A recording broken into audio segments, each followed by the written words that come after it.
가 노벨 문학상을 받았다길래 처음엔 코웃음이 나왔습니다. 한국에서 나온 소설이 얼마나 대단하길래 그런 상을 받는 걸까? 전쟁과 드라마로 유명한 나라에서 문학은 뒷전이 아니었나? 솔직히 그저 운이 좋았던 거 아닌가 생각했죠. 안녕하세요. 저는 제임스 하워드입니다. 저는 미국의 유수 대학에서 영문학을 가르치며 문학평론가로서도 나름의 영향력을 발휘해 왔습니다. 제 평론은 여러 저명한 문학 잡지에 실렸고 수많은 신진 작가들이 저의 수업을 듣고 싶어 하죠. 제가 주최하는 문학 세미나는 항상 세계 각국의 문학 애호가들로 가득 차며 제 의견은 문학계에 큰 파장을 일으키기도 합니다. 그러나 그럼에도 불구하고 저는 솔직히 말해 한국 문학에 대해서는 그다지 큰 기대를 가지고 있지 않았습니다. 한국은 제게 그저 전쟁과 분단으로 얼룩진 나라였습니다. 학생들이 K-팝이나 한국 드라마에 열광할 때도 저는 그것을 그저 일시적인 문화적 유행으로 치부했죠. 한국 문화가 정말 그렇게 특별한가? 의문이 들었습니다.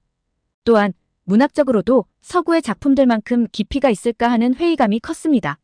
그러던 중 2024년 노벨 문학상 후보에 오른 한국 작가 한강의 소설 소년이 온다가 제 눈에 띄었습니다. 한국 작가가 노벨 문학상 후보에 오른 건 그리 흔치 않은 일이라 호기심이 생기더군요. 과연 이 책이 어떤 이유로 노벨상 후보에 올랐을까? 생각하며 책을 집어들었습니다. 사실 처음엔 이 소설이 그저 또 하나의 역사적 비극을 다룬 무거운 작품일 것이라고 예상했죠. 한국의 5.18 광주 민주화 운동을 배경으로 한다고 하니 뻔한 서사가 아닐까 생각했던 겁니다. 그러나 제가 책을 펼친 순간부터 모든 생각이 바뀌기 시작했습니다. 첫 장부터 동호라는 15살 소년의 이야기가 제 눈앞에 생생히 펼쳐졌습니다. 그저 친구의 시신을 찾기 위해 도청으로 향하던 동호. 그는 평범한 소년이었을 뿐이지만 그가 마주한 현실은 너무나도 잔혹하고 비극적이었습니다. 동호의 순수함이 무참히 짓밟히는 장면에서 저는 숨이 막히는 듯한 충격을 받았습니다. 이 소설은 단순히 역사적 사건을 묘사하는 것에 그치지 않았습니다. 동호의 눈을 통해 저는 한국의 비극과 폭력이 어떻게 한 명의 소년의 삶을 파괴하는지 체감하게 되었고 한국에 대한 제 모든 편견은 순식간에 무너졌습니다. 책을 읽어내려가며 저는 동호의 이야기에 점점 더 빠져들었습니다. 광주 민주화 운동을 배경으로 하는 이 책은 단순한 역사적 사건을 넘어서 인간 본연의 고통과 폭력성을 너무나도 현실적으로 다루고 있었습니다. 그 주인공, 동호는 그저 15살의 평범한 소년이었지만 그가 겪은 현실은 그 나이에 도저히 감당할 수 없는 끔찍한 폭력과 죽음으로 가득 차 있었습니다. 정대라는 친구의 시신을 찾기 위해 도청으로 향한 동호는 그곳에서 충격적인 학살을 목격하게 됩니다. 군인들이 사람들을 죽이고 시신을 곡물, 자루처럼 던져 트럭에 실어 나르는 장면은 제 머릿속에서 떠나지 않았습니다. 동호는 그 장면을 영혼이 몸을 떠나 먼 발치에서 지켜보는 듯한 감각을 느끼며 자신이 겪는 현실을 받아들이지 못합니다. 그 순간 저 역시 혼란에 빠졌습니다. 사람이 사람을 이렇게 대할 수 있는가? 책을 읽는 내내 이 질문이 제 머릿속을 떠나지 않았습니다. 특히 동호가 비를 맞으며 도청 앞에서 들었던 말, 이 비는 먼저 가신 혼들이 흘리는 눈물입니다는 저에게 깊은 울림을 주었습니다. 그 문장은 단순한 비유가 아니라 그들이 흘린 피와 눈물의 상징처럼 다가왔습니다. 비는 땅을 적셨고 저는 그들과 함께 그 비를 맞고 있는 듯한 기분을 느꼈습니다. 한강은 단순히 사건을 서술하는 것이 아니라 그 속에서 인간의 상처와 슬픔을 시적으로 표현하며 저를 그 시대와 공간으로 완전히 끌어들였습니다. 가장 큰 충격은 동호가 누나를 만나 군인들이 사람들을 무자비하게 죽였다는 사실을 듣게 되는 순간이었습니다. 동호가 던진 질문, 어떻게 이 나라를 나라라고 부를 수 있지? 는 동호의 혼란을 보여주는 동시에 저 자신에게도 던져진 질문이었습니다. 그 순간 제가 한국에 대해 가졌던 모든 편견이 무너져 내렸습니다. 한국을 그저 전쟁과 분단의 나라, 그저 K-팝과 드라마로 유명한 곳으로만 보았던 저의 시각은 이 책 속에서 동호가 경험한 비극과 혼란을 통해 완전히 바뀌기 시작했습니다. 그렇게 책 속에 몰입해 있던 어느 날, 저는 강의가 끝나고 도서관에서 소년이 온다를 읽고 있었습니다. 그때 옆 테이블에서 학생 몇 명이 K-팝에 대해 열띤 토론을 하고 있었습니다. 그중 한 학생이 저를 보고 다가와 BTS에 대해 어떻게 생각하냐고 물었습니다. BTS가 전 세계에 큰 영향을 미치고 있는데 교수님은 그들을 어떻게 보세요? 그 순간 저는 당황했습니다. 사실 저는 K-팝이나 BTS에 대해 깊이 생각해 본 적이 없었습니다. 그래서 저는 무심코 이렇게 대답했습니다. 그냥 일시적인 유행 아닐까? 그런데 그 순간 저의 머릿속에 책 속 동호의 질문이 떠올랐습니다. 어떻게 이 나라를 나라라고 부를 수 있지? 동호의 혼란과 고통이 다시 한번 저를 강하게 휘감았습니다. 이 작은 나라에서 그들이 겪었던 비극적 역사와 민주화를 위한 투쟁을 이해하지 않고서 나는 너무 쉽게 한국 문화 전체를 평가해버린 것이 아닐까 하는 생각이 들었습니다. 저는 학생에게 얼버무리듯 생각해볼 가치가 있을 것 같네. 라고 말했지만 사실 그 순간 저는 심리적 충돌을 겪고 있었습니다. 한국이라는 나라를 전쟁과 문화 유행으로만 보았던 저의 시각이 지금 읽고 있는 한강의 소설을 통해 깊이 뒤흔들리고 있었습니다. 이후 책을 다시 집어들었을 때 저는 동호의 무력함이 더 깊게 다가왔습니다.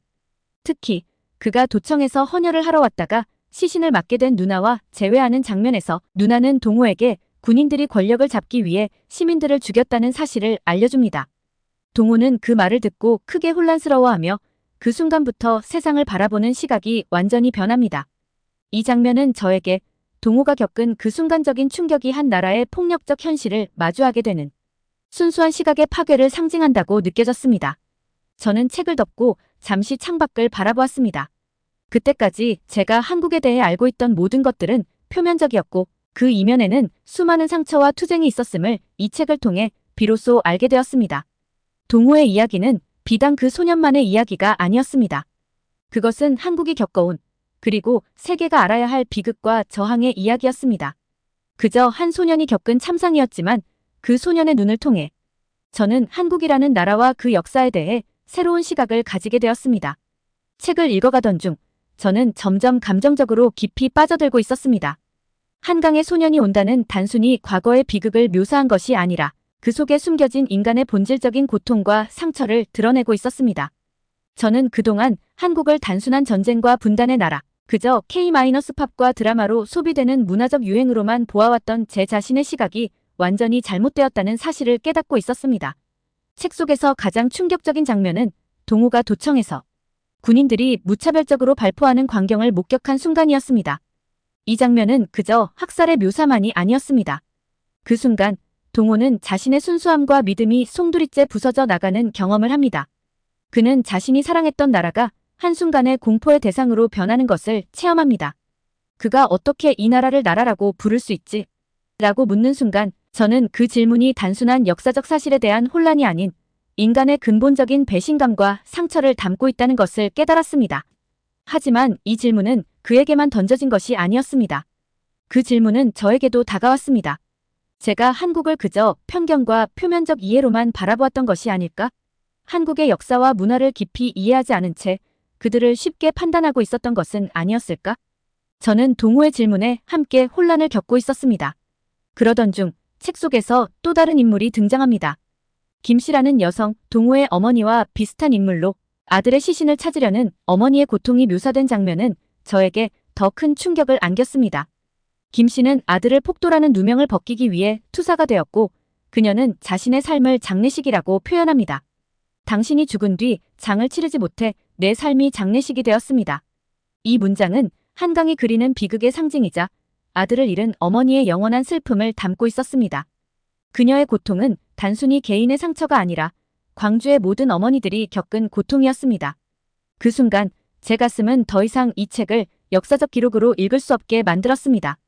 저는 김씨가 말하는 그 장례식 같은 삶이 무엇인지 이해하게 되었습니다. 그들의 고통은 단순한 과거의 이야기가 아니었습니다. 그것은 현재까지도 이어지고 있는 아직 끝나지 않은 슬픔이었습니다. 책을 덮고 저는 한참 동안 멍하니 앉아 있었습니다. 제 생각이 너무 복잡해졌습니다. 한국은 전쟁과 분단의 나라가 아니라 한 명 한 명의 사람이 쌓아온 저항과 생존의 역사를 가진 나라였습니다. 그들이 민주주의를 위해 치른 대가가 얼마나 잔혹하고 무거웠는지를 이제야 제대로 이해하게 된 것입니다. 한강은 이 책을 통해 저에게 한국의 진짜 얼굴을 보여주었습니다. 그리고 그 진짜 얼굴은 그저 표면적이고 소비적인 문화만으로는 결코 이해할 수 없는 것이었습니다. 바로 그때 저는 컴퓨터에서 알림 소리를 들었습니다. 2024년 노벨문학상 수상자가 발표되었다는 뉴스였습니다. 그리고 그 이름은 바로 한강이었습니다. 순간 저는 엄청난 감정의 물결이 밀려드는 것을 느꼈습니다. 그녀가 이 상을 받은 이유가 이제야 뚜렷하게 이해되었습니다. 그녀는 단순히 글을 쓰는 작가가 아니라 그 나라의 역사를 짊어진 사람들의 목소리를 대변하는 사람이었고 그것을 통해 세계의 주목을 받게 된 것입니다. 그 순간 저는 한국에 대한 모든 편견이 사라졌습니다. 한강의 문학은 단순한 비극의 기록이 아닌 인간성을 회복하고자 하는 투쟁이었으며 그 투쟁 속에서 인간의 존엄성을 지켜내기 위한 노력이었습니다. 그리고 저는 그 문학이 왜 세계적으로 인정받았는지 깊이 이해하게 되었습니다. 한강의 소년이 온다는 단순한 소설이 아니라 인간의 존엄성과 정의에 대한 이야기였던 것입니다. 이 책을 통해 저는 한국을 더 이상 편견과 단편적 시각으로 볼 수 없게 되었습니다. 한국은 그들의 아픔과 상처, 그리고 그 속에서 피어난 저항과 희망의 나라였습니다.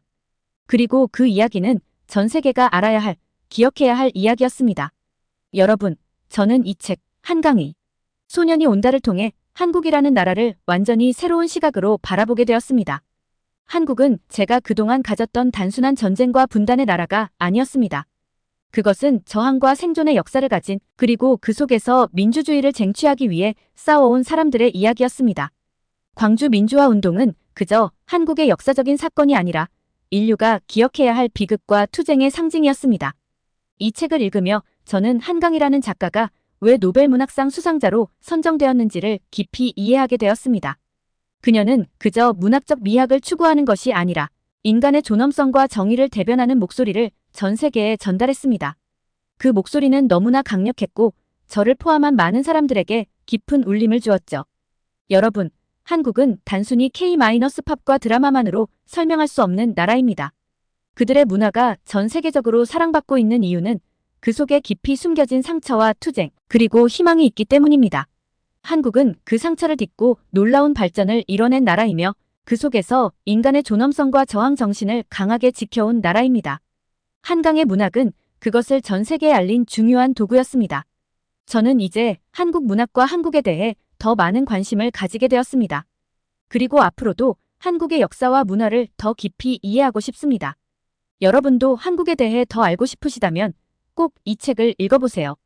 한강의 소년이 온다는 단순한 소설이 아니라 우리가 함께 기억해야 할 이야기입니다. 마지막으로 한국은 이제 전 세계에서 가장 주목받는 나라 중 하나로 자리 잡았습니다. 하지만 그들이 여기까지 오기까지 얼마나 많은 고통과 희생을 치러야 했는지를 이해하는 것은 매우 중요합니다. 저는 이 책을 통해 그 진실을 알게 되었고 이제 한국에 대해 더 큰 존경심을 가지게 되었습니다. 여러분도 한국의 깊은 역사와 그 속에 숨겨진 진정한 이야기들을 더 알고 싶으시다면 꼭 한국 문학과 그들의 역사에 관심을 가져보세요. 오늘 이 이야기가 여러분에게도 큰 영감을 주었길 바랍니다. 영상이 마음에 드셨다면 좋아요와 구독 잊지 말아주세요. 그리고 더 많은 이야기를 원하신다면 댓글도 많이 남겨주세요. 한국의 다른 이야기들도 곧 다뤄볼 예정이니 많은 관심 부탁드립니다. 감사합니다.